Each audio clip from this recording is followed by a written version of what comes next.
नाबालिग से यौन शोषण के आरोपों में घिरे आसाराम के समन की मियाद खत्म होने के बाद आज जोधपुर पुलिस उनसे पूछताछ करेगी। अगर आसाराम बापू अपने बचाव में कोई ठोस सबूत नहीं पेश कर पाते तो उनकी गिरफ्तारी तय मानी जा रही है। आसाराम बापू से पूछताछ करने के लिए जोधपुर पुलिस की एक टीम इंदौर पहुंचने वाली है। अब तक मिली जानकारी के मुताबिक आसाराम बापू इस वक्त इंदौर में है। यौन शोषण के आरोप में घिरे आसाराम बापू को समन में दी गई 4 दिनों की मियाद कल रात 12 बजे खत्म हो चुकी है। आसाराम बापू अब तक जोधपुर पूछताछ के लिए नहीं पहुंचे हैं। समन की मियाद खत्म होने के बाद अब जोधपुर पुलिस ने आसाराम बापू से पूछताछ करने के लिए अपनी टीमें भोपाल और इंदौर भेज दी है। कल दोपहर तक पहले आसाराम बापू भोपाल में थे, लेकिन जोधपुर पुलिस के भोपाल आश्रम पहुंचने से पहले ही वो वहां से इंदौर के लिए रवाना हो गए। वहीं जोधपुर के डीसीपी अजय लांबा ने कहा है कि पुलिस के पास आसाराम बापू की गिरफ्तारी के लिए मजबूत आधार है और जांच पूरी होने के बाद हम सख्त एक्शन लेंगे। जोधपुर पुलिस अब आसाराम बापू को किसी भी तरह की मोहलत देने के मूड में नहीं है। डीसीपी अजय लांबा ने कहा है कि उन्हें मोहलत देने का कोई भी ठोस कारण नहीं है। आसाराम बापू के इंदौर रवाना होने की खबर मिलते ही रात के अंधेरे में आसाराम के खिलाफ विरोध प्रदर्शन शुरू हो गए। देवास में आसाराम बापू की कार के सामने कई लोगों ने नारेबाजी और विरोध किया। इससे पहले आसाराम बापू दिल्ली के लिए रवाना होना चाहते थे, लेकिन देर होने की वजह से वो फ्लाइट नहीं पकड़ सके। फिर भोपाल एयरपोर्ट से ही वो इंदौर के लिए रवाना हुए। भोपाल एयरपोर्ट पर आसाराम के समर्थक काफी उग्र हो गए और मीडिया कर्मियों के साथ हाथापाई पर उतारू हो गए, जिससे आसाराम बापू दिल्ली के लिए फ्लाइट नहीं पकड़ सके। ज्योतिषियों को की माने तो आसाराम बापू की गिरफ्तारी तय है। आसाराम बापू की कुंडली मेष राशि की है और ज्योतिषियों के मुताबिक उन पर शनि की कुदृष्टि है। आसाराम बापू को कितना वक्त जेल में काटना पड़ सकता है, इस पर ज्योतिषियों में मतभेद है। कुछ ज्योतिषियों के मुताबिक उन्हें जल्द ही बेल मिल जाएगी, लेकिन कुछ का मानना है कि शनि की बुरी नजर लंबी खींचिए तो वो लंबे वक्त तक जेल में रहेंगे। राजस्थान के मुख्यमंत्री अशोक गहलोत ने आसाराम बापू के इस बयान का खंडन किया है कि वो आसाराम के संपर्क में है। गहलोत ने कहा है कि एक संत होने के नाते उन्हें गलत बयान नहीं देना चाहिए। नरेंद्र मोदी ने महिला सुरक्षा को बड़ा मुद्दा बताते हुए कहा है कि अगर महिलाएं अपने आप को सुरक्षित महसूस नहीं करती तो भारतीय पुरुषों को खुद को मर्द कहने का कोई भी अधिकार नहीं है। इलाहाबाद में कांग्रेस के समर्थकों ने आसाराम बापू के खिलाफ विरोध प्रदर्शन किया। समर्थक सोनिया और राहुल गांधी पर इशारों की गई आसाराम की टिप्पणी से नाराज थे। इससे पहले अपनी पत्नी को ईदी के तौर पर 1 लाख रुपए भेजना यासीन भटकल के लिए महंगा पड़ा और इससे पुलिस को देश के मोस्ट वांटेड आतंकवादी भटकल के ठिकाने तक पहुंचने में मदद मिली। यासीन भटकल ने अपनी पत्नी के लिए ईडी के 1 लाख रुपए सामान्य बैंकिंग चैनल से भेजे थे। इससे खुफिया ब्यूरो के अधिकारी चौकन्ने हो गए और उनका शक गहरा हो गया, जिससे भटकल की चौकसी बढ़ा दी गई थी। इंडियन मुजाहिदीन के संस्थापक सदस्य यासीन भटकल ने बताया है कि उसने तकरीबन 171 सहयोगी बनाए जो उसके कहने पर कुछ भी करने के लिए तैयार रहते हैं। इंडियन मुजाहिदीन को फाउंडर यासीन भटकल ने पुलिस से कहा है कि हिंदुस्तान को संदेश देने के लिए उससे बम विस्फोट करवाए और इस पर उन्हें कोई पछतावा नहीं है। सूत्रों के मुताबिक खबर है कि भटकल बोधगया में धमाकों से इनकार कर रहा है। हालांकि फिर भी सुरक्षा एजेंसी को शक है कि बोधगया के धमाकों में उसका हाथ हो सकता है।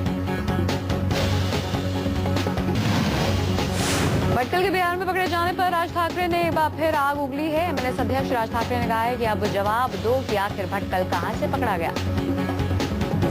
राज ठाकरे ने जहर उगलते हुए कहा है कि क्या बिहार में कोई कॉलेज है जहां अपराधियों को फ्री एडमिशन मिलता है। बिहार की नालंदा यूनिवर्सिटी के बारे में काफी सुना था, अब ये दूसरी कौन सी यूनिवर्सिटी है बिहार में। बिहार के पूर्व उप मुख्यमंत्री बीजेपी के वरिष्ठ नेता सुशील कुमार मोदी ने अपने बयान में कहा है कि भटकल को जेडीयू कहीं बिहार का दामाद न करार दे, क्योंकि भटकल ने अपनी कई शादियों में से एक शादी बिहार के समस्तीपुर में भी की है। सारा विवाद इशरत जहां मुठभेड़ के केस से शुरू होता है। गुजरात में हुए इस मुठभेड़ को सीबीआई ने फर्जी करार दिया था। तब जेडीयू के नेताओं ने इशरत जहां को बिहार की बेटी बताया था। जेडीयू नेता साबिर अली ने सुशील मोदी के बयान पर एतराज जताते हुए कहा कि एक वक्त था जब वो सोते वक्त भी नीतीश की माला जपते थे और अब वो ऐसे बयान दे रहे हैं।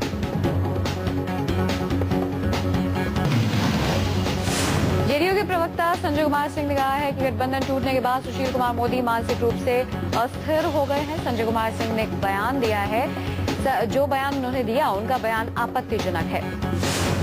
जेडीयू की प्रवक्ता केसी त्यागी ने कहा कि बीजेपी विपक्ष की जिम्मेदार पार्टी है और उसे अपना स्तर इस तरह नहीं गिराना चाहिए। बीजेपी को अपने बयान के लिए माफी मांगनी चाहिए। बीजेपी नेता अश्विनी चौबे ने कहा है कि सेक्युलर पार्टियों की नीतियों की वजह से बिहार टेररिस्ट हब बन चुका है। अश्विनी चौबे ने कहा है कि बॉर्डर के इलाकों में आधार कार्ड बांटने में सावधानी बरतने की जरूरत है। चुनावी साल में आतंकी यासीन भटकल की गिरफ्तारी को भी सियासी रंग देने की कोशिश की जा रही है। मुलायम सिंह यादव की समाजवादी पार्टी ने जांच की मांग की है कि कहीं भटकल को मुसलमान होने की वजह से तो गिरफ्तार नहीं किया गया।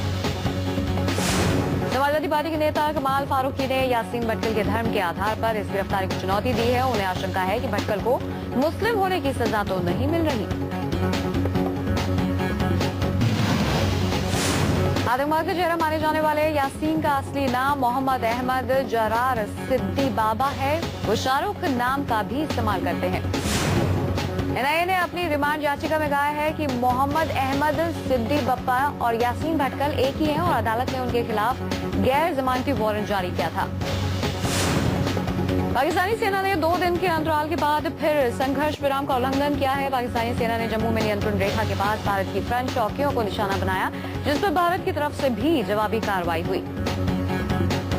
भारत चीन सीमा पर सुरक्षा को पुख्ता करने के लिए 35 नई सीमा चौकियां बनाई जाएंगी और एक्स्ट्रा आईटीबीपी के जवान भी तैनात किए जाएंगे। आईटीबीपी ने खुद को चीन की चुनौती से निपटने के लिए तैयार करना शुरू कर दिया है। आईटीबीपी के महानिदेशक ने कहा है कि सीमा से लगी 98 सीमा चौकियों में तैनात जवानों की संख्या बढ़ाई जाएगी।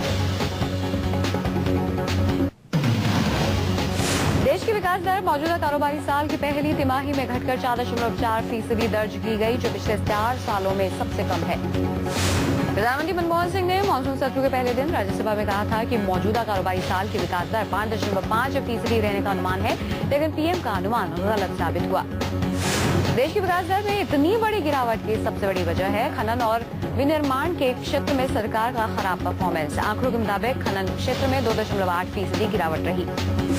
विकास दर के नए आंकड़े सामने आने के बाद एक बार फिर सोमवार पर सबकी नजरें टिक गई हैं। आज और कल शेयर बाजार बंद रहेगा। सोमवार को एक बार फिर रुपए की कीमत पर दुनिया भर की नजर रहेगी।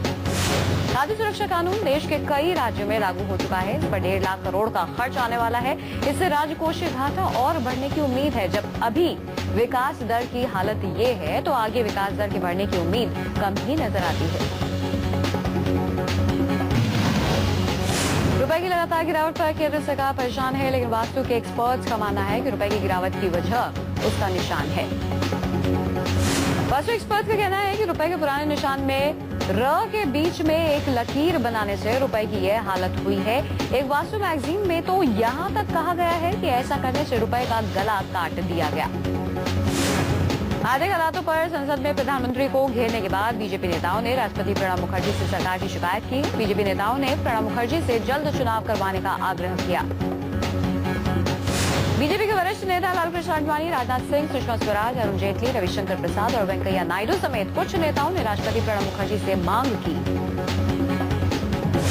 जेडीयू ने भी आरोप लगाया है कि केंद्र सरकार देश की बिगड़ती आर्थिक हालत को संभालने में नाकाम रही है। पार्टी ने देश में नए चुनाव कराए जाने की मांग की है।